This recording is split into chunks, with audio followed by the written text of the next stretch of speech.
करवा चौथ में किसकी पूजा होती है? हैं? पति की। साल में एक दिन पूजता है बेचारा, और 364 दिन क्या होता है? हैं? हाँ, पिटता है। हाँ, एक दिन पूजता है, बाकी दिन कुटता है।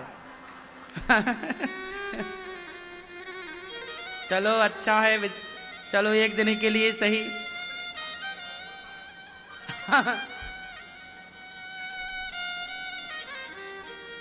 अच्छा है। वैसे करवा चौथ ना बहुत अच्छा है। करवा चौथ आता है तो बहुत कुछ सिखाता है। करवा चौथ क्या सिखाता है? अच्छा बताओ, करवा चौथ क्या सिखाता है? भैया जी बताओ, करवा चौथ क्या सिखाता है? करवा चौथ सिखाता है नारी का समर्पण। स्त्री और सन्यासी। हमारे देश में एक परंपरा है, सन्यास परंपरा। सन्यास, जब कोई व्यक्ति सन्यास लेता है तो वो सन्यासी अपनी माँ, अपना पिता, अपना परिवार, अपना नाम, अपना गोत्र त्यागता है। तब जाके वो क्या बनता है? सन्यासी। और जो त्याग सन्यासी करता है वही त्याग एक स्त्री भी करती है। स्त्री भी अपनी माँ, अपना पिता, अपना परिवार, अपना भाई बहन, आंगन, अपना नाम, अपना गोत्र, माथा उसका होता है पर मांग पति के नाम की होती है। हाथ उसके होते हैं, मेहंदी पति के नाम की होती है। पेट उसका होता है, बच्चा पति के नाम का होता है। गला उसका होता है, मंगलसूत्र पति के नाम का होता है। नारी का श्रृंगार पति के लिए होता है। नारी पति के साथ महलों में भी रहती है और पति के साथ घास की कुटिया में भी रहती है। नारी ये नहीं देखती कि मेरे पति के पास धन कितना है।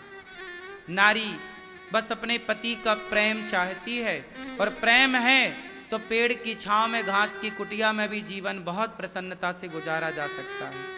और प्रेम नहीं है, पैसा है, तो महलों में भी वो महल काटने को दौड़ते हैं जहां प्रेम ना हो। रिश्तों में समर्पण चाहिए, प्रेम चाहिए, तब रिश्ते बेहतर होते हैं।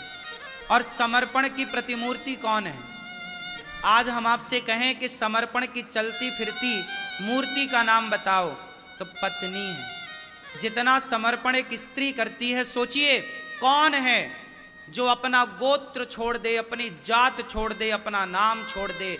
इस सारे रिश्ते, सारे संबंधों में केवल पत्नी का संबंध ऐसा है जो नाम गोत्र छोड़कर आपके नाम गोत्र से जानी जाती है।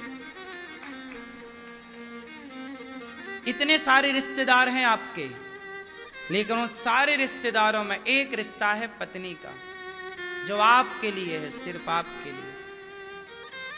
इसलिए हर पुरुष को अपनी स्त्री का, अपनी नारी का सम्मान करना चाहिए। करवा चौथ में आपने बहुत कुछ देखा होगा। बेचारी दिन भर व्रत रखती है पति की लंबी आयु के लिए। मैं जल्दी मर जाऊं, मेरे पति की आयु। भारत की स्त्री चाहती है कि मेरी उम्र से ज्यादा उम्र मेरे पति की हो, मैं जब मरूं तो सुहागन मरूं। ये भारत की स्त्री वरदान मांगती है। एक भारत की स्त्री ही अपने से अधिक आयु पति की चाहती है, और पति की लंबी आयु के लिए वो नाना प्रकार के व्रत करती है।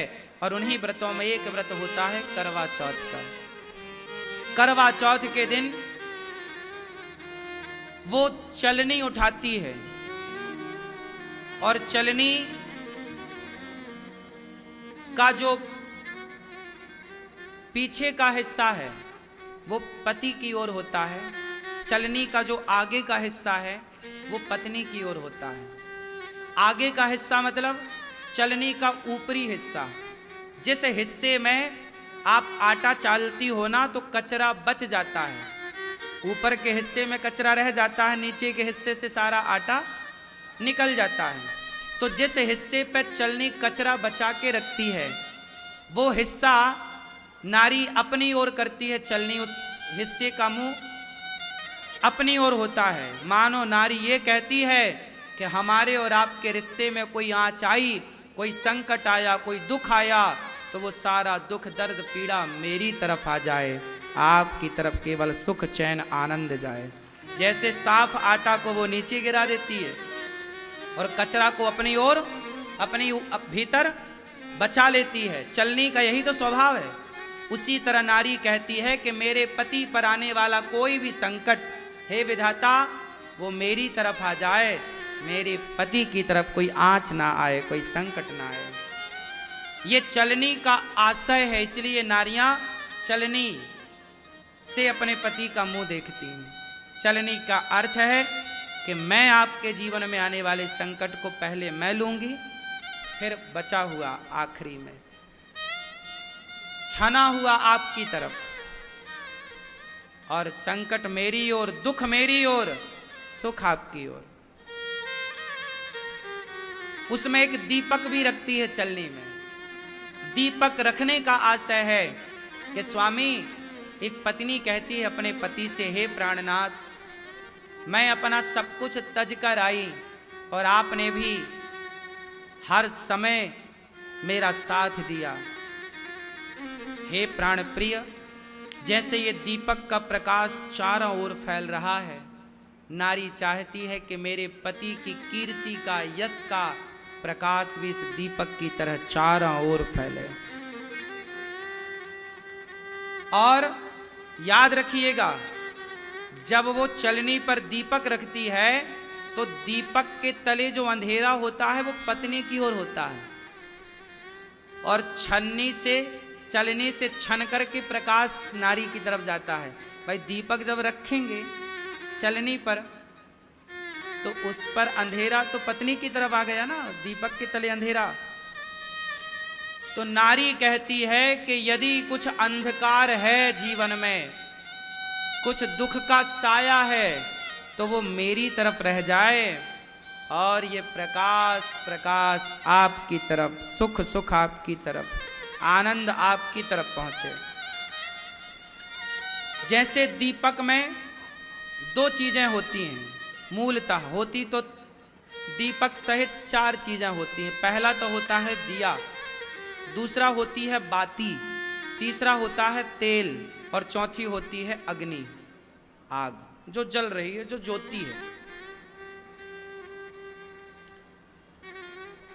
नारी कहती है कि इस दीपक की कीमत कब तक है? जब तक ये जल रहा है। हे प्राणनाथ, ये जो पवित्र अग्नि है, इसी अग्नि के फेरे लेकर हमने और आपने रिश्ता जोड़ा था। आज ये दीपक की रोशनी देख रहे हैं, ज्वाला देख रहे हैं, लौ देख रहे हैं, ज्योति देख रहे हैं। ये दीपक की जो ज्योति है वो है आप, और जो ये बाती है ये हूं मैं, और ये जो तेल पड़ा है, याद रखिएगा, ये दीपक तब तक ही जलता है जब तक तेल होता है, जब तक परिवार का, पत्नी कहती है कि परिवार प्यार ना करे चलेगा, सास प्यार ना करे चलेगा, ससुर प्यार ना करे चलेगा, पर हे प्राणनाथ, मैं चाहूंगी सब मेरा साथ छोड़ दें, लेकिन आप मेरा साथ कभी ना छोड़िए। आपका साथ तेल की तरह है, आपका साथ रूपी तेल नहीं मिलेगा तो मैं बुझ जाऊंगी, क्या करूंगी। तो आपका साथ तेल की तरह, तो आपका साथ हमें चाहिए, और तब ये बाती आपकी तरफ समर्पित रहेगी। और ये जो दीपक है, ये घर, ये परिवार हमारा, ये दीपक है कि दिया है। इस परिवार में आपके बिना सब कुछ अंधकारमय है, मेरे जीवन का प्रकाश तो आप हैं। इसलिए नारी कुछ कहती नहीं है, पर वो दीपक, वो चलनी, वो करवा, छोटा सा कलश होता है, उससे नारी चंद्रमा को अर्घ देती है। वो छोटा सा माटी का एक पात्र होता है, मिट्टी का बर्तन।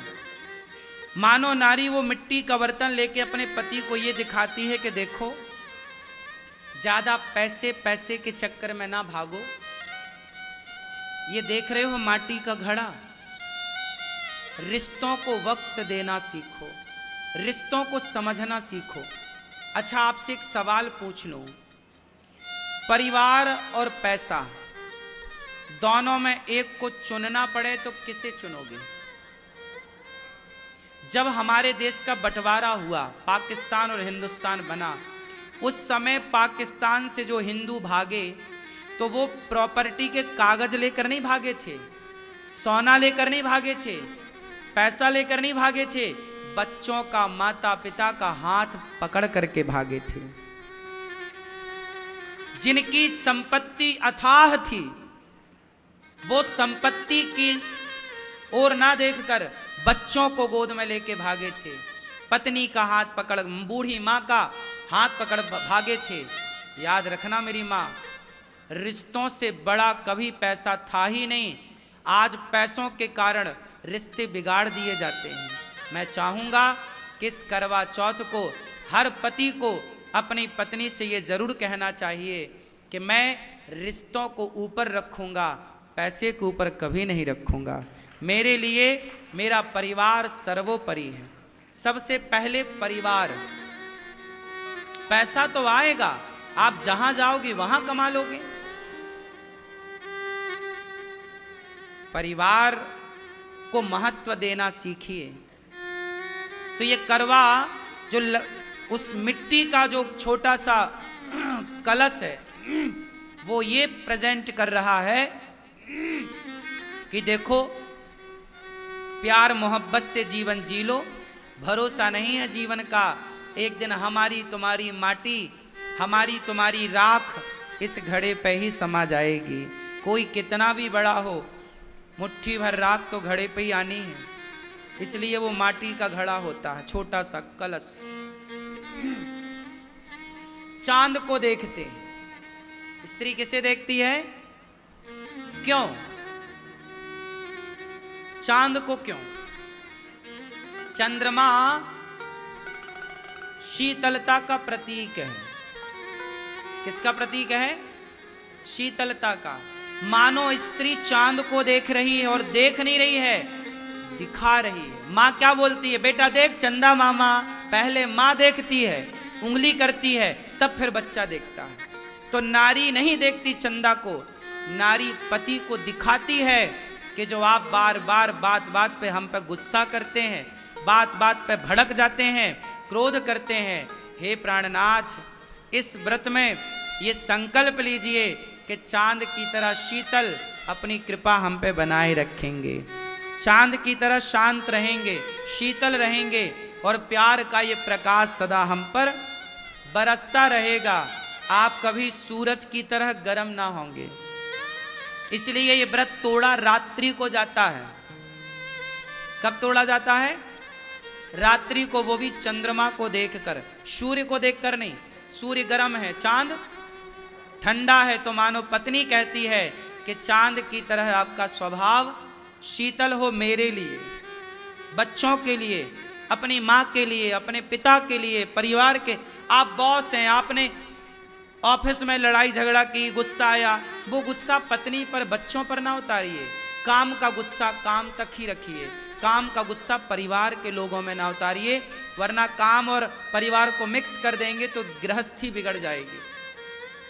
काम को काम रहने दो, परिवार को परिवार रहने दो। काम करने में लाख झंझट होती हैं, कई बार सुनना पड़ता है, कई बार गुस्सा करना पड़ता है, लेकिन वो सारी गुस्सा जब आप घर आया करो तो चांद की तरह शीतल होया करो, ठंडे होया करो। सूरज की तरह गर्म नहीं, सूरज की तरह गर्म ऑफिस में रहो, पर घर आओ तो चांद की तरह ठंडे होकर आओ। ये करवा चौथ में नारी चांद को देखती नहीं, पुरुषों को दिखाती है। इस बार आप भी चांद देखना और चांद की तरह ठंडे हो जाना, पत्नी पे गुस्सा ना करना, ठीक है। ये रहा करवा चौथ। इस बार करवा चौथ में सुना है कि भद्रा महारानी का भी साया पड़ रहा है। क्यों मैया? सुबह 6:25 से 6:46 तक सुबह सुबह कुछ मिनट के लिए है, उससे कोई दोष नहीं है। पर आज कल आप मतलब जब आप व्रत करना करवा चौथ का, तो सबसे पहले भगवान श्रीमन्नारायण शालिग्राम जी को, गोपाल जी को स्नान कराना। स्नान करा के सबसे पहले चरणामृत लेना। भगवान का क्या लेना? कहते हैं निर्जला होता है ये व्रत, पानी भी नहीं पीती माताएं, सही है। तो आप चरणामृत, यदि चरणामृत पीने से वैसे दोष नहीं है, फिर भी आप अपनी होंठों से चरणामृत को स्पर्श कर सकते हैं। भगवान के चरणामृत को स्पर्श करके अपने व्रत को स्टार्ट कर सकते हैं भगवान से, भगवान श्रीमन्नारायण के नाम लेकर के। श्रीमन्नारायण श्रीमन्नारायण कह के अपने व्रत को स्टार्ट करिएगा। और कुछ नाम मैं बता रहा हूँ, वो नाम ले लेंगे तो जो भद्रा का दोष है, वैसे दोष कुछ विशेष है नहीं, पर यदि भद्रा का कुछ मिनट के लिए भी यदि दोष है तो उसकी निवृत्ति के लिए कुछ नाम मैं बताऊंगा। उन नामों को लेकर के आप अपना व्रत स्टार्ट कर सकते हैं। धन्या, दधिमुखी, भद्रा, महामारी, है ना, खरानना, कालरात्रि, महारुद्रा, विशिष्टा, कुलपुत्रिका, भैरवी, महाकाली, असुर क्षयकरी, असुर क्षयकारी। ये नाम 12 नाम लेकर के आप व्रत को स्टार्ट करें। कहते हैं कि पति पत्नी दोनों कच्चे दूध में थोड़ी सी हल्दी मिलाकर, भगवान शिव का कहीं मंदिर हो आसपास तो दोनों जन पकड़ करके लोटा और कच्चा दूध में हल्दी मिला करके दोनों शिव जी को दूध का अभिषेक करके हल्दी वाले दूध से, और फिर आप व्रत को स्टार्ट करेंगे तो आपकी गृहस्थी बहुत अच्छी होगी। और पुरुषों के लिए बताऊं, इस करवा चौथ में, इस करवा चौथ में आप अपनी पत्नी को गिफ्ट में क्या देंगे? क्या देने का सोचा है? क्यों? प्रेम? सस्ते? इस बार पत्नी को कुछ चांदी का दीजिए। सोने का देने का सोचे हैं, वो अलग विषय दे सकते हैं, पर थोड़ा सा चांदी, थोड़ी सी ही सही, पत्नी को चांदी का कुछ भी दीजिएगा, भले पाँव में पहनने का वो दे दीजिएगा, चाहे चांदी की एक अंगूठी ही दे दीजिएगा, चांदी दीजिएगा, ताकि इस करवा चौथ से पतियों की फिर चांदी ही चांदी होगी। पतियों की क्या होगी? चांदी चांदी हो। तो कुछ चांदी का आप पत्नी को गिफ्ट कर सकते हैं। सोने का करें जो आपकी श्रद्धा, हीरे का करें वो आपका है, वो तो करेंगे ही आप, पर साथ में कुछ चांदी जरूर ऐड कर लीजिएगा। तो आप पत्नी को कुछ चांदी का गिफ्ट दें तो आपके घर में सदा चांदी ही। अरे हमारी जो पत्नी है, पत्नी ही तो लक्ष्मी है, वो खुश तो लक्ष्मी माता खुश, और वो दुखी तो फिर आप दुखी। इसलिए पत्नी से पंगा लेने का नहीं। हाँ, पत्नियों से बिल्कुल पंगा लेने का नहीं, पत्नियों को समझाने का नहीं, जो पत्नी कहती है वो करने का। हाँ, पत्नी की मान लेना अच्छा है।